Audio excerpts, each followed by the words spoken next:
नमस्कार। राजस्थान स्कूल शिक्षा परिषद के द्वारा जारी किए गए आईसीटी योजना सत्र 2023-24 के दिशा निर्देशों के बारे में इस वीडियो में हम बात करेंगे।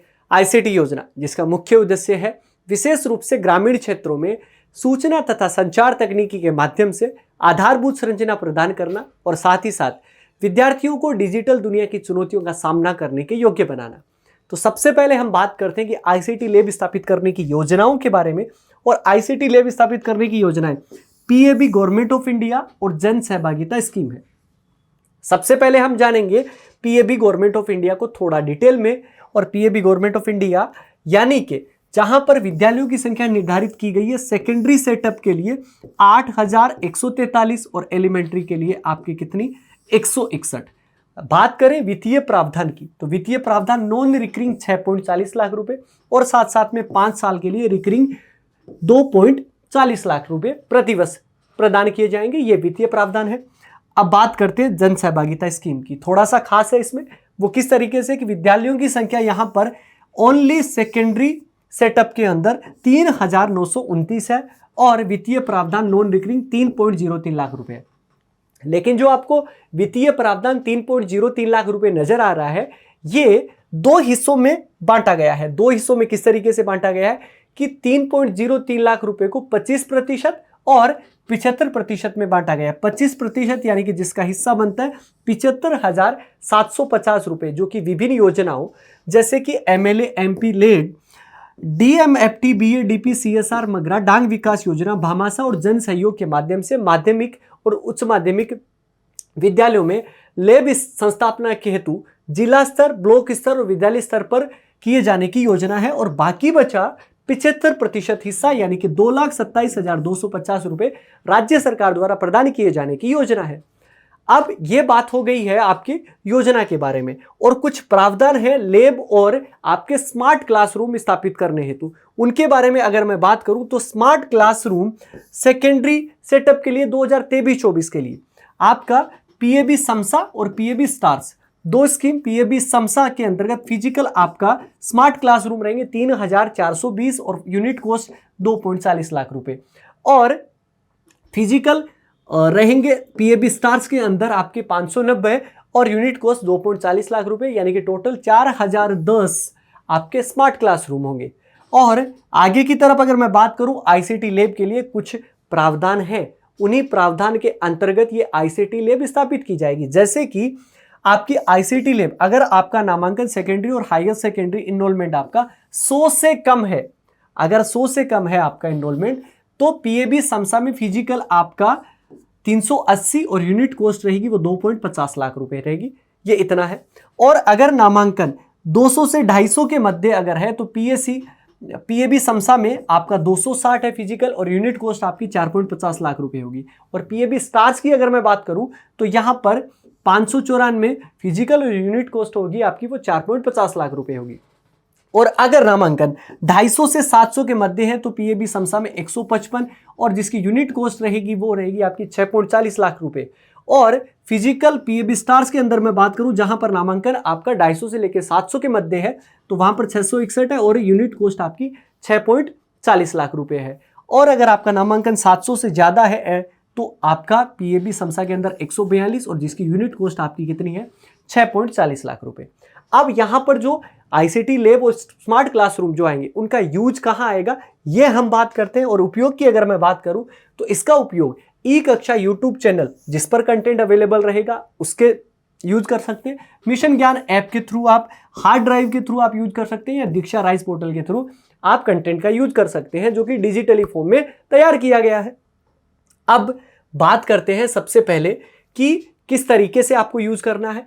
तो विद्यालयों में जिस भी शिक्षक के आपके पद रिक्त हैं उस विषय का डिजिटल कंटेंट आपको जो पोर्टल मैंने आपको बताया वहां के फिर अवेलेबल रहेगा, वहां से आपको उनका अवेलेबल करवाना है। लेकिन उसके लिए विद्यालय की समय सारणी के अंदर वहां पर किस सब्जेक्ट का कालांश हुआ और किस समय हुआ उसका निर्धारण करना आवश्यक है। उसके बारे में परिचित करवाना विद्यार्थियों को आवश्यक है। और इसके साथ साथ लैब प्रभारी के द्वारा रजिस्टर में कौन सी क्लास हुई है, किस सब्जेक्ट की क्लास हुई है और कौन से कंटेंट आपका यूज लिया गया है और विद्यार्थियों की संख्या, कालांश कौन सा हुआ, इन सब का भी रजिस्टर के अंदर वो पूर्ति करना आवश्यक है। आगे की तरफ अगर मैं बात करूं, जो मैंने डिजिटल कंटेंट आपको बताए हैं उनका किस तरीके से और वहां पर क्या क्या अवेलेबल है, तो सबसे पहले हम बात करते हैं ई कक्षा की।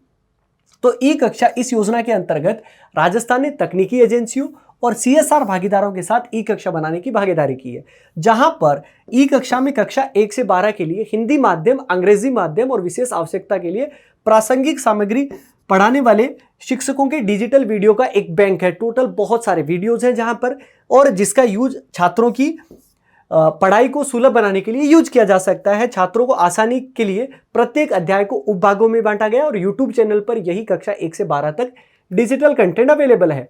और आगे की तरफ अगर मैं बात करूं दीक्षा, राइज दीक्षा के बारे में, तो यहां पर भारत सरकार द्वारा, शिक्षा मंत्रालय द्वारा ये पोर्टल का निर्माण किया गया है और जिसकी नोडल एजेंसी वो आपकी उदयपुर में है। और इस पोर्टल पर राज्य की सभी पाठ्य पुस्तकों को ईटीबी फॉर्मेट में परिवर्तित करने के लिए, और साथ साथ में जो भी आपका हार्ड जो सिलेबस होता है या हार्ड पाठ्यक्रम है, वहां पर QR कोड लगाकर उस पाठ्यक्रम को बहुत आसानी से समझाने के लिए डिजिटल कंटेंट के लिए ये तैयार किया गया है, निर्माण किया गया है आपका दीक्षा राइज पोर्टल।